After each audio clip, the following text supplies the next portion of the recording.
Un tagad lūksim mūsu kustības koordinātoru Latvijā, Pēteri Urtānu. Nāc, Pēteri, un izsaki tagad, kas tur ir tik ļoti svarīgs tajā dokumentā. Paldies. Labdien visiem! Man prieks jūs visus redzēt. Un arī parādīšu jums, kā tā doktorīna izskatās. Tad viņa ir nodrukāta latviešu valodā. Droši, ejot ārā uz galda, varat paņemt sev līdzi. Un es tās būtiskākos akcentus pastāstīšu tieši par šīs te augstas likumības doktorīnu. Un tas, kas ir, mums jāapzinās, ka tieši šobrīd tagad ir globālā krīze. Mēs to gribam pieņemt, vai mēs to negribam, bet viņi ir. Un daudzās sfērās. Un tas iespējams ir tas pirmais, uz ko arī doktrīna mums norāda, ka ir šī krīze. Un mēģināsim saprast. Arī šīs tikšanās mūsu iemesls ir saprast, kā izkļūt no šīs globālās krīzes. Augstas likumības doktrīna nozīmīgs dokuments. Kāpēc viņš ir nozīmīgs? Pirmkārt, viņa norāda, kādi ir galvenie vērtību orientieri. Definē pamatjēdzienus, piedāvā ceļu, kā izkļūt no ideoloģiskās krīzes. No ideoloģiskās krīzes. Jo viss pamatā ir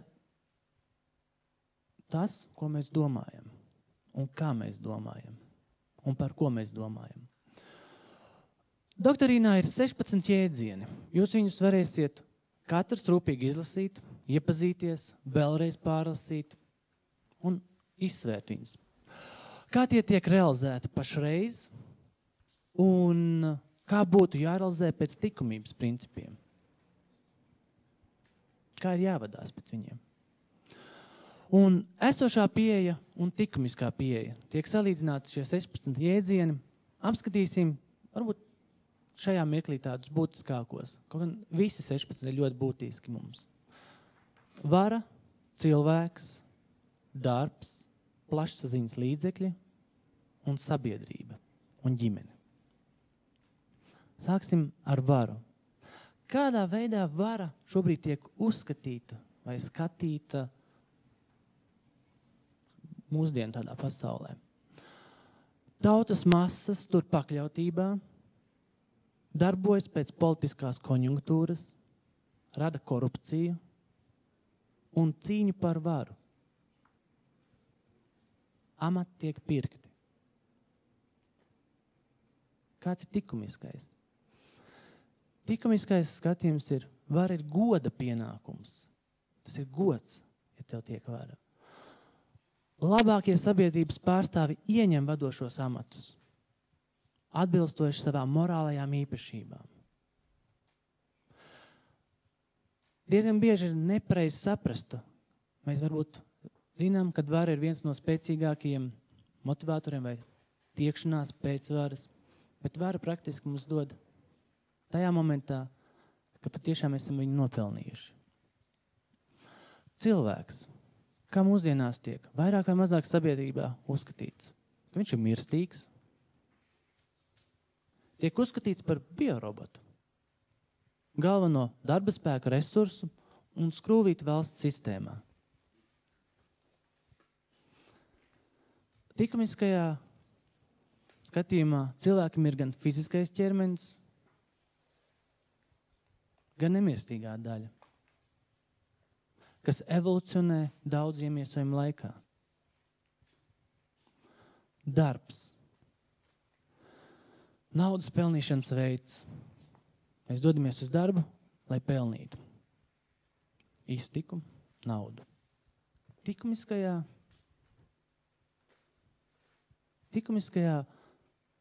darbs ir augstākais prieks. Cilvēka radošā pašrealizācija. cilvēks darbojās, viņš dara to, kas viņam patīk, un tas rada viņam prieku. Plašsaziņas līdzekļi. Instruments manipulēšanai ar masu apziņu.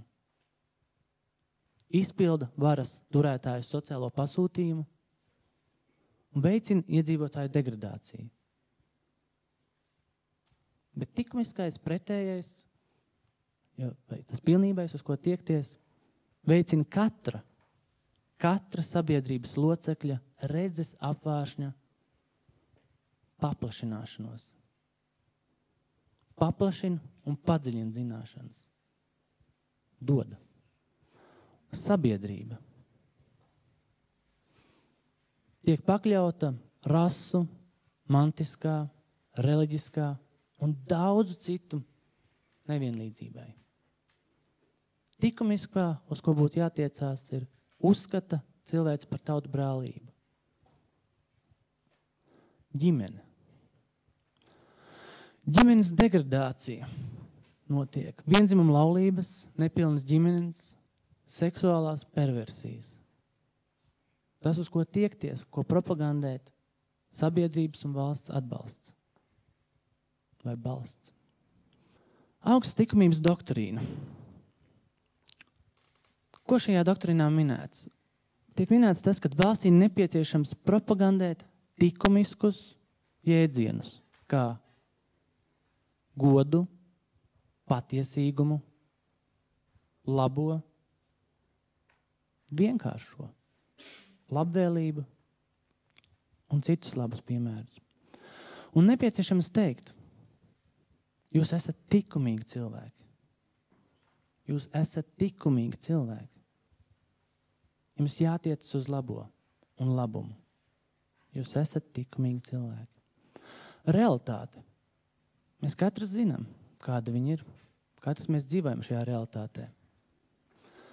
Par likumību runā reliģijās, par likumību runā mācībās, filosofijā un valsts satversmē ir iekļauts šie jēdzieni. Par to runā. To zina.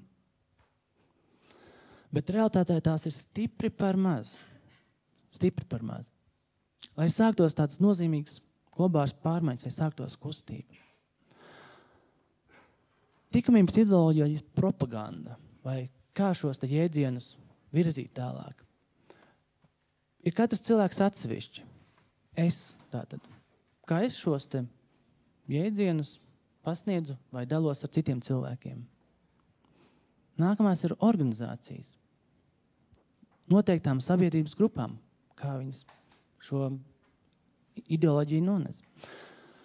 Un tās ir arī uzņēmumi ar klientiem un sadarbības partneriem. Un, protams, valsts jau apskatītais visai sabiedrībā kopumā. Par likumību dalībnieku kodeks.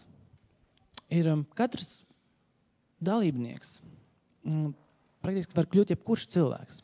Tā nav kā biedrība, ka jākļūst par biedru, bet jebkurš cilvēks, kurš var apliecināt, ka viņš pilda šos 10 dalībnieku kodeksa punktus vai cenšas ieviest savā dzīvē ikdienā. 10 punkti, kuri ietver praktiski jau, kā jau pieminēts arī latviešu folklorā un daudzās citās reliģijās un filozofijās. Pirmais ir, es izturos pret citiem tā, kā gribu, lai citi izturās pret mani. Otrs, es nedaru ļaunu ne cilvēkam, ne dzīvniekam, ne dabai. Trešais, es saudzīgi un ar mīlestību izturos pret tuvākajiem un pret dzimtajām mājām, planētu Zeme. Es esmu par darbu vispārības labumam. 5. Es izvēlos godīgumu, taisnīgumu un patiesīgumu. Es izvēlos likumisku tīrību, vienkāršību un pieticību sabiedriskajā un personīgajā dzīvē. Un 6. es tiecos uz savas apziņas, paaugstināšanu un pozitīvu domāšanu. 7. es piekopju veselīgu dzīvesveidu. 8. es priecājos. Es priecājos par citu sasniegumiem. Tāpat kā par saviem. Es priecājos. 9. es esmu par visu tautu brālību. Un 10. es dzīvoju saskaņā ar sirdsapziņu. 10 dalībnieku kodeksa punkti, ko jebkurš var apliecināt, ka viņš cenšas dzīvot pēc šiem punktiem, vai dzīvo jau, un arī grib savās organizācijās, savās biedrībās, savos uzņēmumos, viņus ieviest un vadīties pēc šiem 10 principiem. Šīm vērtībām jābūt par katru cilvēku dzīves pirms pamatu. Par pamatu. No sākuma saprast viņas. Pēc tam arī gribēt viņas realizēt. Un pēc tam arī darīt. Un kopīgiem spēkiem. Vienīgi kopīgiem spēkiem.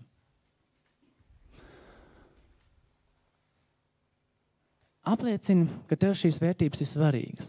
Arī, ja vēl neesi apliecinājis, tad var apliecināt gan mājaslapā, gan arī šeit padās parakstīties. Mēs neprakstīsimies, mēs vienkārši apliecinām, ka šos 10 punktus mēs ievērosim vai centīsimies ievērot savā dzīvē un arī nodosim tālāk citiem.